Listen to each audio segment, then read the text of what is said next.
Hello and welcome to IP Study Video Lectures. Today the chapter we are going to cover is nutrition in animals. The topics which we are going to cover are food habits of animals, different modes of taking food, nutrition in animals, nutrition in different organisms, teeth of different animals, digestion in humans, digestion in grass-eating animals, energy from digested food.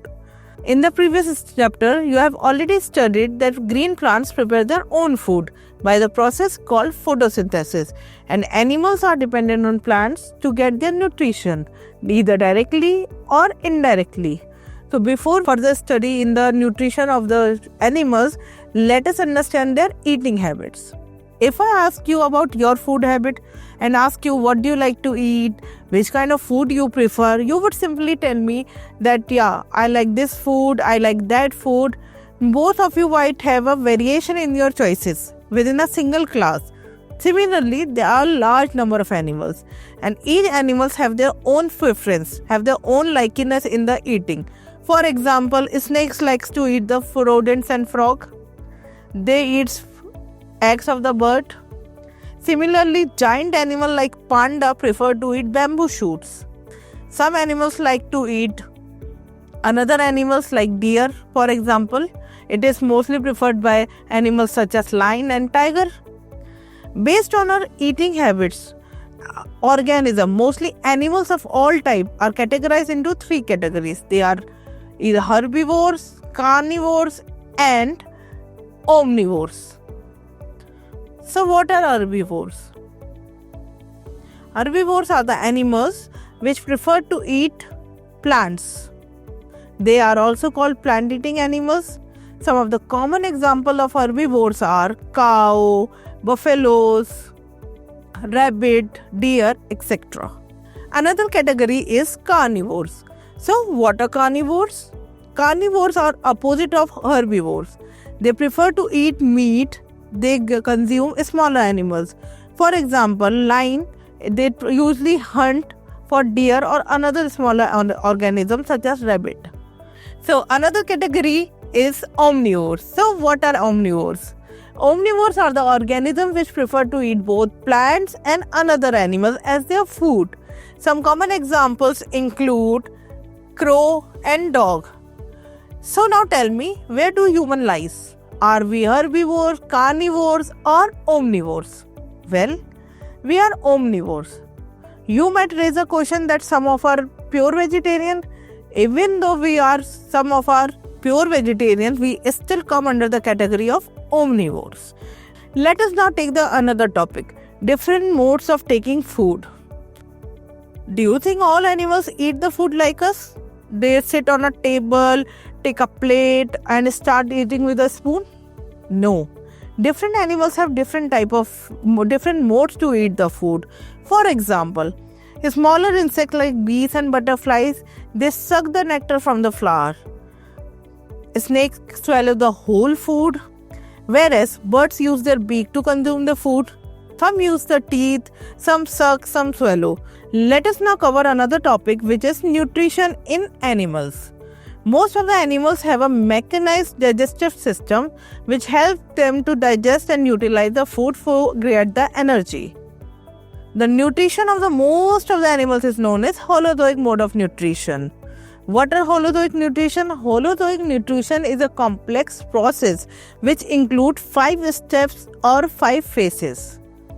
What are these phases? First is ingestion, then digestion, then absorption, finally assimilation and egestion. Let us now discuss each step. First, ingestion of food. The process of taking food directly into the body is known as ingestion. Means the very moment we take a food and eat it, intaking of the food is known as ingestion. Another step is digestion. Digestion is the next step to ingestion. In this process, once we intake the food, it starts digesting, it starts breaking down into the smallest pieces. Once food is digested, what will happen? It is absorbed by the body.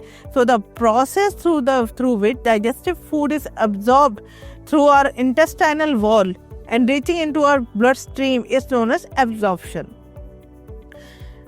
Once food is absorbed, it is assimilated, means it is taken up by the different body parts or body cells and use their energy for different processes such as growth and repair. So now, do you think all the food is consumed by our body? Well, no. Some of the food is extra, which is undigested. That undigested food is expelled through our body, and the process is known as digestion. Let us start with first organism, which is amoeba. Amoeba is made up of a single cell. This whole body is just a single cell. That is why they are known as unicellular organism. Once amoeba come in contact with the food, they do form a false foot, which is also known as pseudopodium, to capture their food.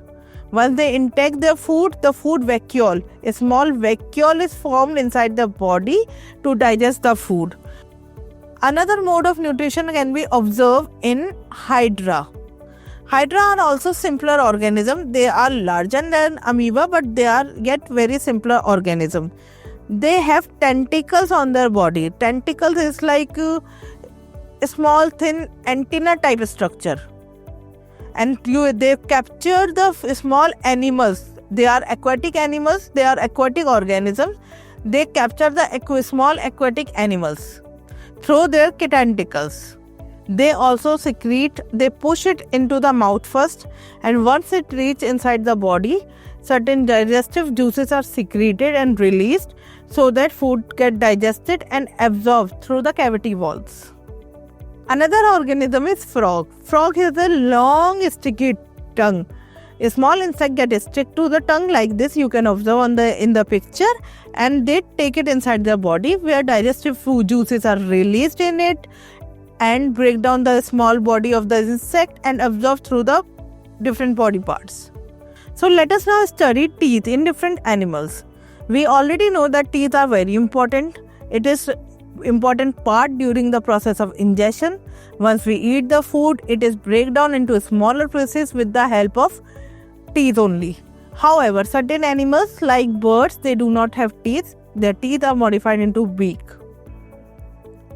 The type and number of teeth in an animal depend upon the food they eat. For example, animals which have only one type of teeth are called homodonts. The animals which have two sets of teeth are called heterodonts. Goats, deer, they are homodont. They have only one set of teeth through their lifetime. Can you tell me where humans stand? Well, we have two sets of teeth through our lifetime, milk teeth and permanent teeth. So we are heterodonts. Let us now study teeth of human beings. We have maximum 32 numbers of teeth. 8 are incisors, 4 are canines, 8 are premolars and 8 are molars. Last two molars in each the jaw is known as wisdom teeth. Let us now understand the structure of teeth. A single tooth. The outer portion, you can observe this, is enamel.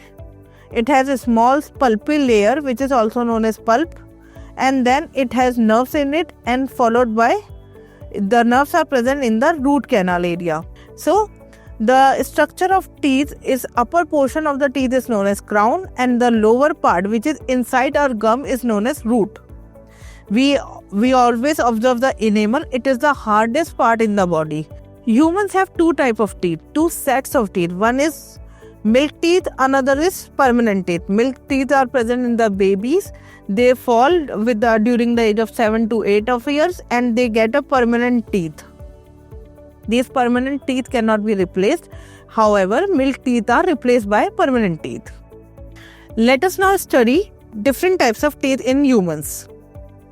We have 4 types of teeth. We have already studied that we have incisors, canines, premolars and molars. The front 4 teeth are incisors, followed by 2 small teeth which are canines. Then we have premolars, and finally last 2 teeth are molars.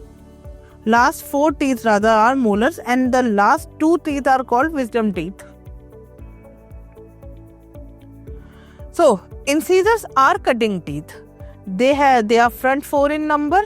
They are flat and have sharp edges. They are used to bite the food. Another are canines. They are sharp and pointed tooth. They used to tear the food. If you observe the tooth of the carnivores, they have very sharp canines compared to the herbivores, because carnivores need to tear down their food, tear down the flesh. For that, they need sharp and pointy teeth. Next are premolars. They are grinding teeth. They are broad in surface. They grind and convert the food into smaller pieces. And last, the teeth are molars. They are also used for crushing and grinding of the food. They also have the broad surface. Let us now cover some important diseases which we faced when we do not brush properly. Diseases due to improper oral hygiene. These are toothache and gum disease. Some of you have already noticed, and when you talk to people, they have yellow colored layer on their teeth. This yellow sticky substance is known as plaque. It appears when you do not brush your teeth properly and regularly. Plaque is rich in sugar, so it attracts several bacteria which produce acid on the teeth, which over the period corrode the dentine of the dentine and dissolve the minerals which make the enamel hard. So if you do not brush properly, you will get the weak teeth with yellow sticky layer on your tooth. And eventually it will cause a cavity. What is cavity? Let me show you. This is if there is a in the enamel portion. Mostly it is observed in the enamel portion when there is hole in the enamel and from which roots and dentine portion is observable and significantly viewed, then this condition is known as cavity. The hole in the teeth is in the part of the enamel is cavity.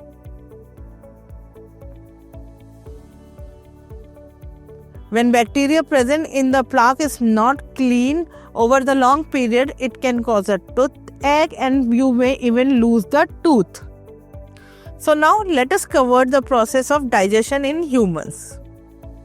Digestion occurs with the help of organ system called digestive system. Several organs of the body participate in the process of digestion. These organs are mouth, esophagus, stomach, liver, pancreas, small and large intestine. This is human digestive system. It has mouth, food pipe also known as esophagus. This is liver, stomach, large intestine, small intestine, and finally anus. So how this process occur? Process of digestion is both mechanical and chemical. In the mechanical process, first you ingest the food. This food is break down into the mouth with the help of teeth. A breaking down of the food and its mixing with the saliva is known as mechanical process. In this process, certain enzymes present in saliva act on the starch present in the food and break down into the smaller substance. The process in which the food is mixed with the saliva is known as mastication. Saliva consists of amylase, also known as ptyalin, which act on a starch and convert it into the simple sugar. Next process is chemical process of digestion. When we do grinding and tearing the food, that is mechanical process. When various chemicals such as enzymes act on our food, that process is known as chemical process. It starts from the saliva mixing and end in the small intestine. We will study it further in the chapter. Let us now further study the process of digestion in detail. Digestion starts with the mouth. First, we intake the food, which is known as ingestion. When we take the food, we grind it with the help of our teeth. It mixes with saliva. Saliva consists of water, mucus and enzyme. This enzyme is known as salivary amylase, also known as ptyalin. The ptyalin act on the carbohydrate or complex nutrient of the food and convert it into a small simple sugar known as maltose. When we chew our food, it becomes very soft. This soft ball is known as bolus. Once food is eaten, it becomes soft bowl. This bowl moves down. through our food pipe and reach our stomach. The process with the help through which there is movement of food from the mouth through the food pipe to the stomach is known as peristalsis. What is peristalsis? In peristalsis, our muscle. You know, all our organs are made up of muscles, right? So our food pipe is made up of muscle, and when we eat our food and break it into the smaller pieces, it forms a bolus. When we move it down, there is a contraction and relaxation of muscles which push the bolus from our mouth through our food pipe to the stomach. Another part of digestive system is food pipe. Food pipe is the muscular tubular structure. If you can observe carefully here, this is our mouth, and this connectivity, the pipe shaped structure, the connectivity from mouth to stomach is our food pipe. It simply moves the food downwards.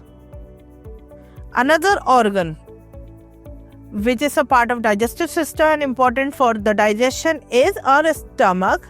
It is a soft pouch-like structure which is protected by inner wall of a membrane called mucosa. Mucosa secrete mucus which protects the stomach lining. So the question arises, why do we need a protection? Why our stomach need a protection?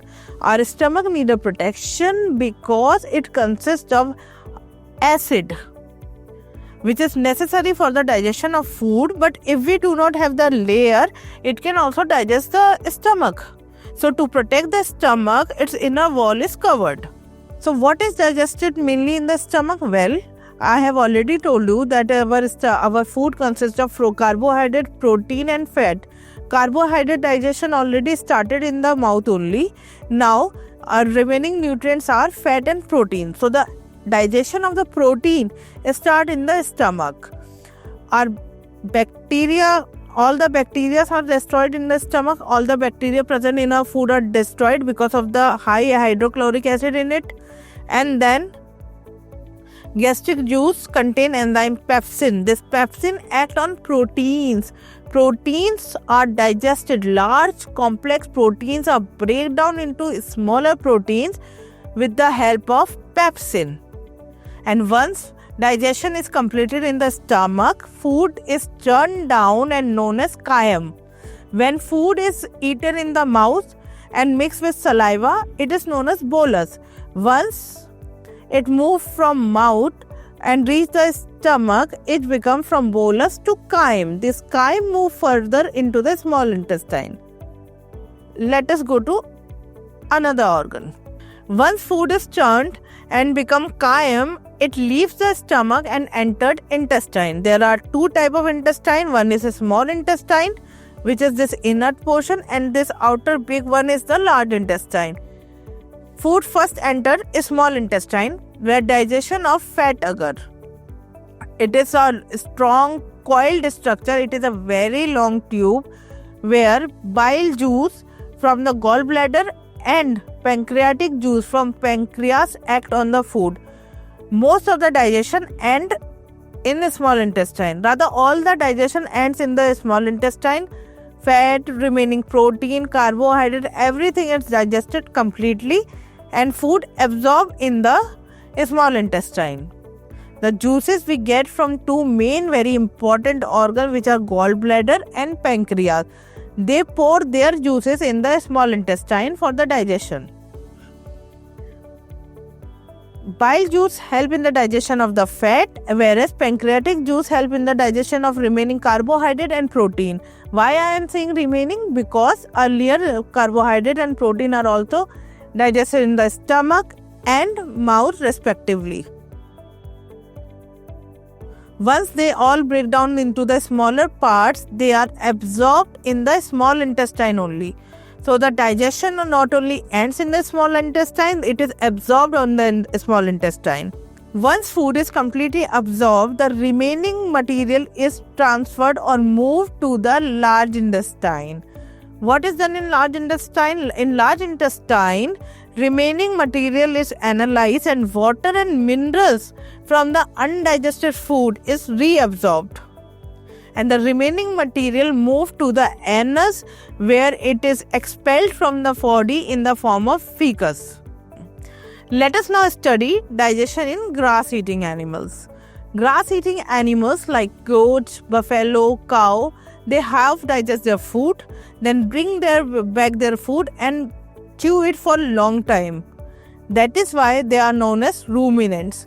Since they all eat grass and only plant, they are also known as herbivores. So all ruminants are herbivores.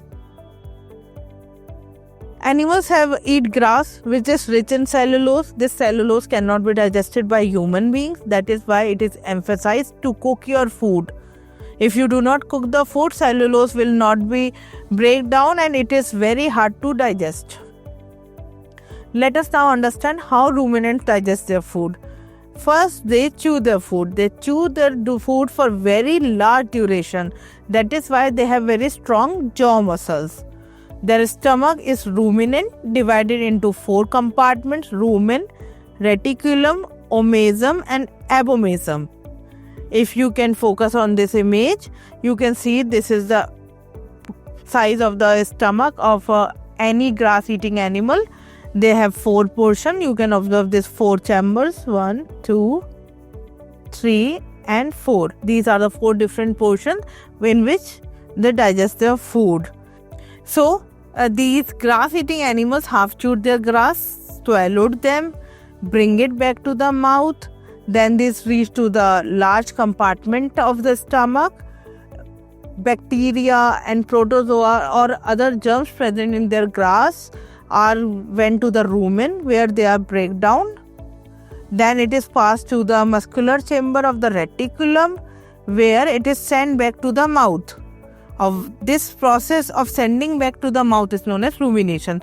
So, whenever a cow or a deer eat the food, they chew it, reach to the one portion of the stomach where it is cleaned, all the bacteria or viruses present in it are removed, then it is sent back to their mouth with the help of reticulum for further digestion, for further chewing.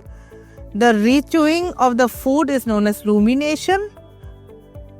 Once food is already passed through the 2 chambers, when it is swallowed back down, it reaches to the 3rd chamber of the stomach, which is omasum, where it is further break down into the smaller pieces. Excess water is absorbed by the body. Finally, it reaches to the abomasum. Abomasum is the actual stomach of the cow. It has enzymes to break down the larger nutrients. Once the absorption and breakdown is done, the excessive food is removed, and the process of removal occurs in the anus, and the process is known as defecation. The solid waste is known as feces. Let us now study digestion in amoeba. You have already studied that amoeba, with the help of pseudopodia, intake the food, make a food vacuole where digestive juices act and consume the food. Once the food is consumed, the remaining undigested food is moved to the another vacuole known as contractile vacuole, through which it is expelled. Okay, so what will happen once the food is absorbed in the body? Once it is absorbed, it is transported to different organs, different cells of the body through the blood. And what happened once it reached to the different cells? For example, the smallest carbohydrate unit, glucose, once it is absorbed in the body and transported to different cells, it is break down further with the help of oxygen through the process known as respiration. So, the glucose, which is break down in the process of digestion, react with the oxygen which is taken in the process called breathing, release energy, carbon dioxide and water. Carbon dioxide is removed from our body during the breathing process, and this energy is utilized by different part of the body to perform various functions. Now that we have covered the chapter, let us recall each point one by one. All kind of animals, directly or indirectly dependent upon the plants for their food. The process through which plants make their food is known as photosynthesis. The process animal obtain their food is heterotrophic nutrition. Animals use the process of digestion to digest the largest food. Most of the animals have holozoic mode of nutrition. It includes 5 different steps. These steps are ingestion, digestion, absorption, assimilation, and digestion. That's all for today. I hope you have learned a lot. We will continue for the next chapter in next video lecture. Thank you so much.